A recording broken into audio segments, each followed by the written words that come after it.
प्यारे सज्जनों, आज के सत्संग में आपका स्वागत है।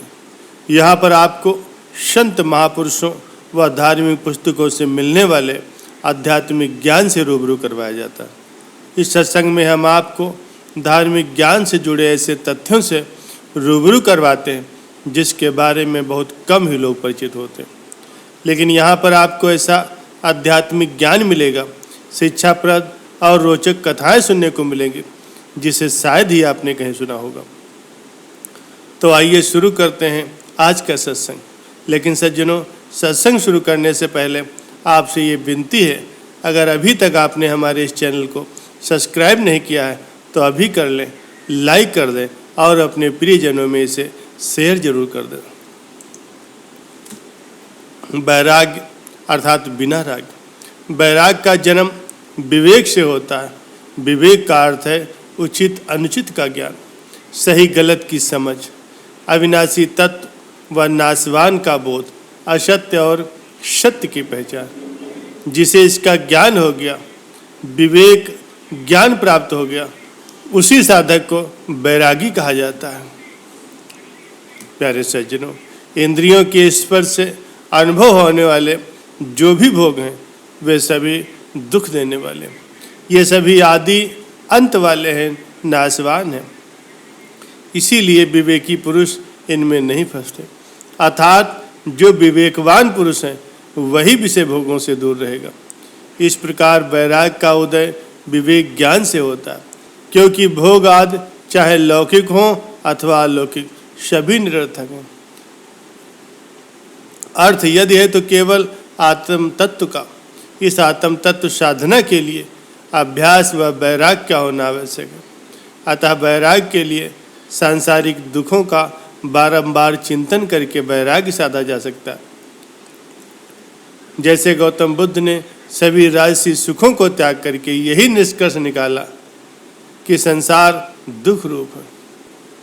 प्यारे सज्जनों, 16 वर्ष की अवस्था में भगवान श्री राम जी अपने पिता से आज्ञा लेकर के तीर्थ यात्रा करने निकले और सभी तीर्थों के दर्शन, दान, तप, ध्यान आदि करते हुए 1 वर्ष के बाद वह पुनः अयोध्या लौटे।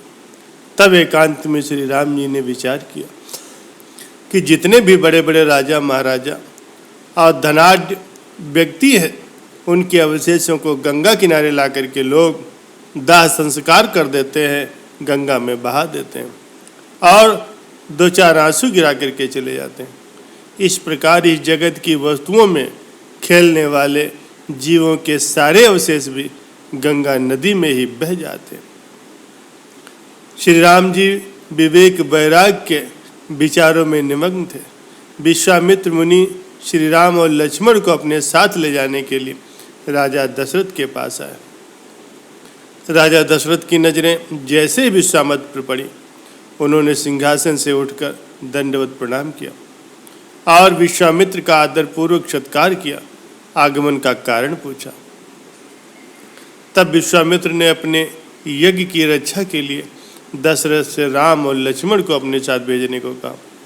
विश्वामित्र के वचन सुनकर के दशरथ जी मूर्छित जैसे होने लगे।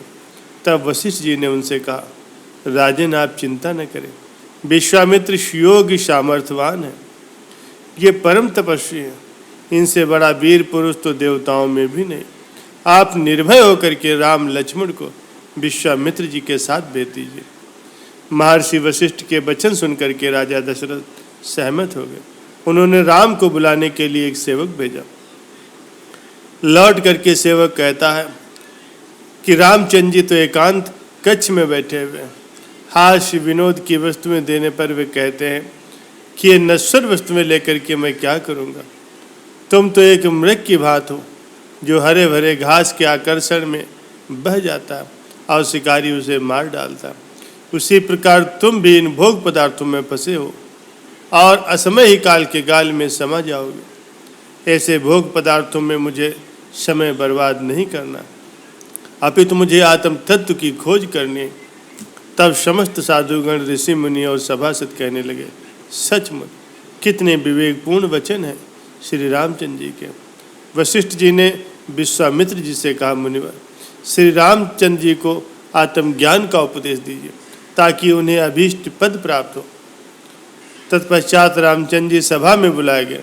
उन्होंने जगत की नश्वरता का जो वर्णन किया वो श्री योग वशिष्ठ महारामायण के वैराग्य प्रकरण में वर्णित है।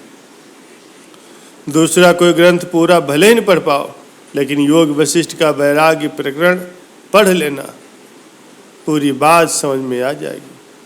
आपके हृदय के द्वार खुल जाएंगे। ये विचार उदित होगा कि हम क्या कर रहे हैं। जो मनुष्य एक बार योग वशिष्ठ का पाठ करता है उसका चित्त शांत होने लगता है, उसके संकल्प विकल्पों में सहजता आ जाती है, उसकी आध्यात्मिक शक्तियों का विकास हो जाता है, सांसारिक कार्य आसानी से होने लगते हैं। लेकिन जगत के कार्य करते हुए भी उसमें अहम नहीं होता, उसमें आसक्ति नहीं होती। प्यारे सज्जनों, शुक्रात को जहर देने का जब आदेश दिया गया, जहर बनाने वाला जहर पीस रहा था, लेकिन शुक्रात निश्चिंत होकर के अपने मित्रों के साथ बातचीत कर रहे थे। 5 बजते ही जहर पीना था और शुक्रात 2 मिनट पहले ही जहर देने वाले से कहते हैं, भाई समय पूरा हो गया, तुम देर क्यों कर रहे हो। तब मित्रगण और उपस्थित लोग कहने लगे, आप भी अजीब इंसान हैं, हम तो चाहते हैं कि आप जैसे महापुरुष 2 सांस और ले लें, इसीलिए हम जानबूझकर थोड़ी देर कर रहे हैं। शुक्रात कहने लगे, तुम जानबूझ करके देर कर रहे हो, लेकिन 2 मिनट और अधिक मैं जी भी लिया तो कौन सी बड़ी बात हो गई। मैंने तो जीवन जी करके देख लिया, अब मृत्यु को देखना है। प्यारे सज्जनों, जहर का प्याला आया, मित्र और साथी रोने लगे तो महापुरुष समझाते हैं कि अब रोने का समय नहीं, समझने का समय है। यह जहर शरीर पर प्रभाव करेगा, लेकिन मुझ पर इसका कोई प्रभाव नहीं होगा। शुक्रात पानी की तरफ जहर को पी गए। इसके पश्चात वे लेट करके अपने मित्रों से कहने लगे, जहर का असर अब पैरों से शुरू हुआ, अब जांघ तक आ चुका है, अब कमर तक उसका असर आ चुका है, रक्त वाहिनियों ने काम करना बंद कर दिया है, अब जहर हृदय तक आ पहुंचा है, अब मृत्यु यहाँ तक आ गई है। लेकिन मृत्यु इस शरीर को मार सकती है, मृत्यु जिसको मारती है उसे मैं ठीक तरह से देख रहा हूँ।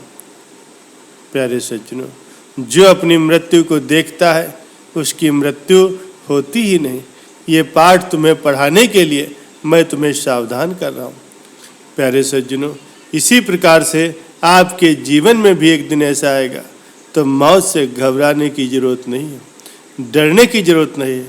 मौत किसकी होती है, किस तरह से होती है, उस समय सावधान होकर के जो ये अमर आत्मा को जानता है वो मुक्त हो जाता है। बिल्ली को देख करके दाने चुगता कबूतर आंखें बंद कर लेता, लेकिन ऐसा करने से उसे बिल्ली छोड़ नहीं देती।